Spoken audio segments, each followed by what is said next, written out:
Hey everybody, it's been a very long time since I've made any videos, and that's for very good reason. For one, I am now married. Here's me and my beautiful wife over here. It just happened to be there. I didn't necessarily put it in the picture. And two, tragically, my dad has passed away, and yeah, I'm not going to get into that right now, but I wanted to get online and do my 2025 in the bag. It's a little late. I don't have much more time to play this season. It's December 31st. But anyway, I just wanted to show you because I love my Gateway discs. Still on Team Gateway. And I just wanted to show them off and really talk honestly about them and just open up my comments for any questions on Gateway in general. I've been to the warehouse twice now. I've picked up over 100 discs each time. I've tried out hundreds and hundreds of different discs, all the new molds, this, that, the other thing. So I just feel like I'm a very good resource for any questions with Gateway. So I just wanted to open the floor again for any of my subscribers that are still interested in that kind of thing. I will be playing the La Mirada Open. I think it's the 25th of January. So I really do get to get my shit together a little bit, but altogether I'm just looking to go out there and have fun and kind of channel my dad's energy through me. He was we shared about 10-15 years of very enjoyable disc golf in the latter part of his life, and it was very special to me. And it's just when I'm out there, it feels like he's still with me. So anyway, I'm gonna start with the putters.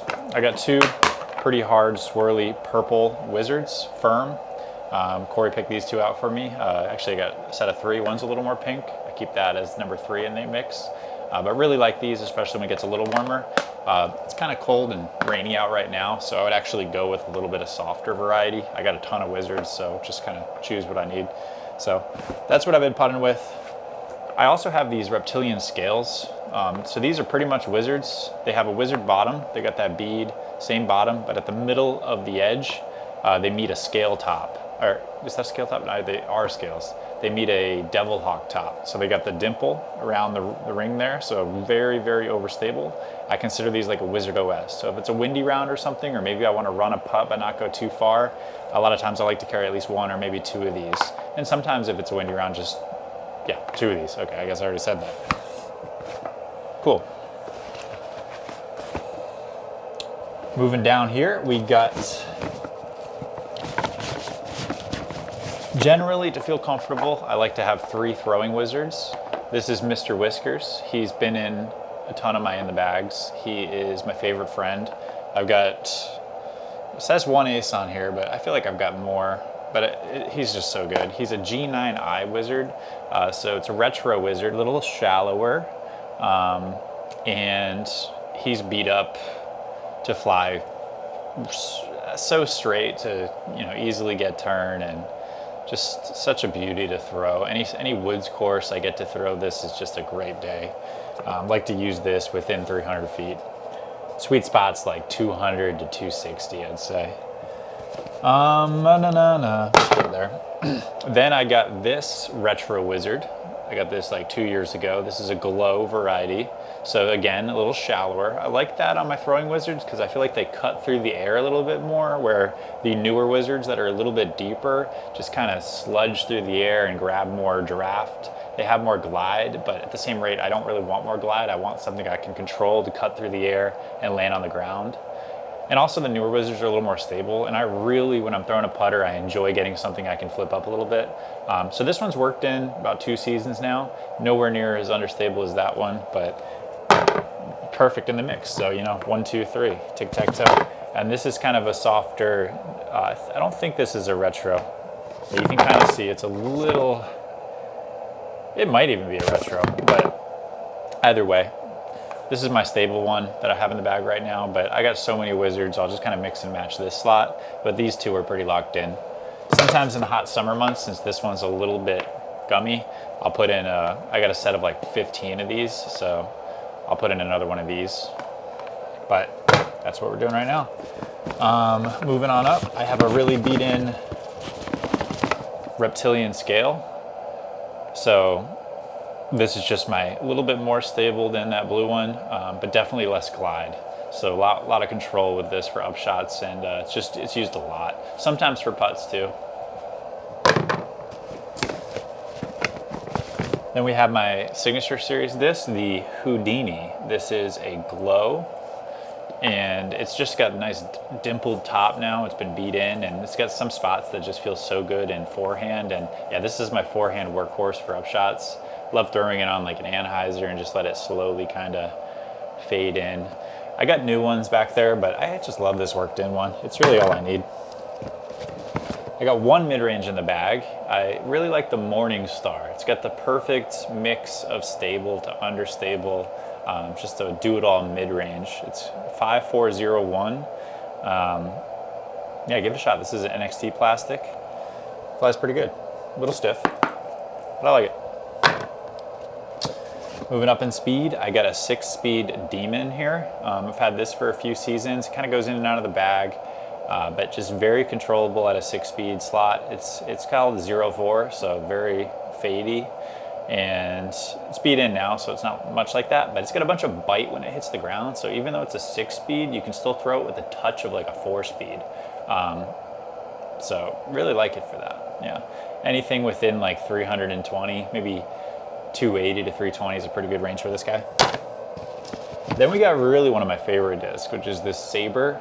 And I've thrown a ton of Sabers. I've tried a bunch to try to find one just like this. And it just so happens that the first two I picked up from the store, I picked up 2 of these yellow ones that are a little gummy. And they are just remarkable flyers. You can throw them pretty much as hard as you want, a little hyzer. They'll flip up and just ride. And when they're done flying, they'll just have a soft little drop. It's so controllable, and I just love it. Laser shots in the woods. Then we got 2 Assassins here. We got one that I have a nice ace on my wife's birthday last year, and pretty beat up now, so really like this for rollers and any sort of shot I really need to turn and get right. Then I got this Assassin Super Glow Metal Flake. So obviously with Super Glow Metal Flake, you're expecting something more stable, and it is. Still got flip, but I can throw this a lot harder, and this is more usable in like an open fairway field. Maybe I just want to get up and bend a little right, or just kind of finish straight and not try so hard with like a more stable fairway. Then this is a good one to have. I don't usually bag 2, but I just wanted to show them because just really good discs. Then I have a blade. You got to have this. I think this is version 6. This is the most overstable blade I've ever thrown. If you guys on Team Gateway are watching this and you know of more stable blades than this one, definitely let me know. This is one slot I've always been looking for, something that's just like an FAF Firebird, just as stable as you can get, or maybe like a Splice. Yeah, but this is pretty damn stable now, so I'm not complaining anymore. Then we got my worked in Diablo. This is in diamond plastic. Got a nice little shaving cream dye on this bad boy. And this is just probably is my favorite Gateway disc because it's just right in the middle of that 9-speed slot. It's not too stable, not too understable. I always compare these to Thunderbirds if you have the right ones. This definitely is the right one. This is my beat-in one, and I can just throw it hard and have it go straight and not even think about it. Then we have a newer one in the NXT plastic. This run came out pretty stable, so if you see these, give them a shot. So pretty much flies like a new Thunderbird right off the bat, and haven't really beat one in yet to see how it beats in. I'm kind of curious to see how that comes to be. Moving on to distance drivers. I guess first I should mention we got this Javelin, which is like a 13 speed, but it's like a 0-4, it's super flat, no glide, and it is my forehand bad boy, and just control for distance, like inside 400 for the most part, just can land it on a dot. And then we got the fun flyers. Next in stability, we have a spell. This is, I think, a platinum spell. Yep, platinum spell. It's got a little bit of a heartbeat action. You can't really hear it because it's a little gummy. But a good dome on it, and these came out just like Halo destroyers, except I like these even better. Like the old kind of pop top Calvin ones, maybe the 2021s. It's been a while since I've got new Halo destroyers, but these are great. Got a bunch of spells. This one's the one that I'm loving right now. And then we have this bad boy, which is a prototype ether, and yeah, it's in this kind of diamond see-through plastic. And this just came out a lot more stable. I guess the prototypes of the ethers came out more stable than even the realms. So I'm just kind of really loving these and holding on to them. I got 2 of these. And this also, which is a prototype ether in a different plastic, obviously. It's more like a star plastic. And this one just came out more stable too, but it's just an absolute bomber because it, you know, it beat in a little quicker than this guy. So this is, yeah, I'd be really sad to lose this one, which is why I've got this realm here, which, sure, it's a realm, not an ether, but it flies a lot like that one, just this one's pretty new. So I can throw it, it's kind of my distance driver that I don't mind losing. So it's good to have that, right? And that's really all I care about right now in the bag. And then I got my custom mini that my friend Marshall Blanks made for me with his little company. Forgive me, I forget the name of the company right now. And then I was gifted this wooden mini back in Colorado, and I cherish it. You know, Brazilian walnut, handmade, handcrafted in Colorado, it says on here. So mini2pro.com. Don't know if that exists anymore, but just a little patchwork. I'm gonna walk this up. Just a little patchworking in there is just amazing. So yeah, these are special to me. I only take them out for tournament rounds. Yeah, and that's it. And right now I'm using the old 2015 Gateway bag. I got this rangefinder. I got a little bit of flannel I bought at Joann's on there to cover up the old Discmania sign. But yeah, I like having something old, you know, old and bold. And that's the scoop. So thanks for checking in. Yeah, hopefully have a good time. I'm gonna try to play less, but play the big ones. So I'm gonna try to get to La Mirada, the A tier, and then a couple weeks just after that, I'm going to Florida for about two weeks and then getting right back, and I'm gonna try to get into Oak Grove. I should probably look into the signups today. And then in March, I'm looking to play Surf City Open. And then from there, I'm not too sure, but yeah, trying to play like one tournament a month. Because volleyball's really been what I've been doing lately. It's just so accessible. Beach volleyball's always been my love, really my first love before disc golf, and I got a beach 5 minutes from me. The disc golf course is like 20 minutes, so that's just what I've been doing. And yeah, that's it. So thanks, guys.